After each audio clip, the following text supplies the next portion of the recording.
Hey, what is up, everybody? Welcome back to the channel. I hope each and every one of you is having a fantastic day wherever you are. Hey, and if you're new to the channel, go ahead and hit that subscribe button. This is a great place for BMW information, particularly pertaining to the N52 platform, which can be found in 325i, 328i, 330i, among many other BMW models. So if that's something that you're interested, go ahead and hit that subscribe button.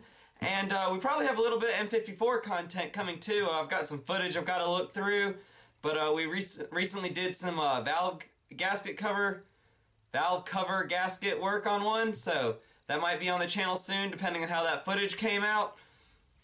Oh yeah, but anyway, so if you guys have been following the channel, then you will know that I recently sent a transmission oil sample to BlackStone Labs for an analyzation to figure out if it had held up well over 100,000 miles on the original factory fluid.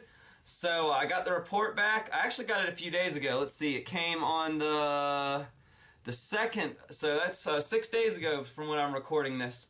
And the real reason I haven't done the video yet is just because I've been sick, guys, and I had some videos that were, hadn't uploaded yet, so I just went ahead and put those out.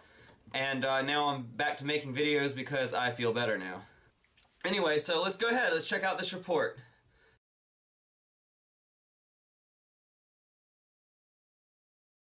So here, looking at the report, we see oil type and grade, Dextron 6, automatic transmission fluid, engine 3 liter. That's my information blurred out right there. And then they say, the universal averages on the right show typical wear for BMW automatic transmissions after 45,000 miles on the automatic transmission fluid.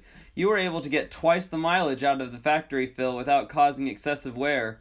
Aluminum and iron from the break-in process, as well as accumulated from the long run, are actually right in line with averages on a per mile basis. The high silicone is just harmless sealer from the factory, and we expect it to be lower next time. Insolubles present at 0.1%, signaling it was a good time to change this automatic transmission fluid. Nice report. And then if we look at the averages compared to what was actually in my fluid, it actually falls right in line with everything. For some reason, iron and silicone have been bolded, but they also match the averages. Everything else is just right in line. So it's viscosity is in line. It's within the average. Same thing for whatever this viscosity is. So yeah, it's all right in line.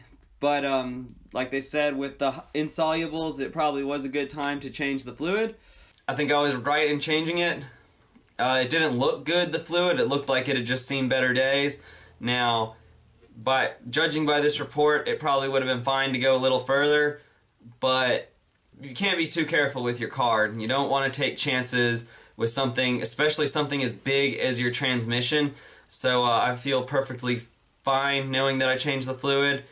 And it's an interesting report to see. So, I highly recommend their services just because, I don't know who else out there does this, but they're like the big name in this. And, I think I mentioned before that M3 owners like to use this to get copper levels from their oil so that they can tell if their rod bearings are failing or not. And so if your car has a common problem and can be tested for in the fluid, this is one way to go about doing it.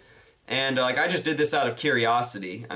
Anyway, if you like this video, please leave it a thumbs up. And as I said at the beginning, subscribe to the channel if you're new. And I will see you in the next one. Thank you for watching.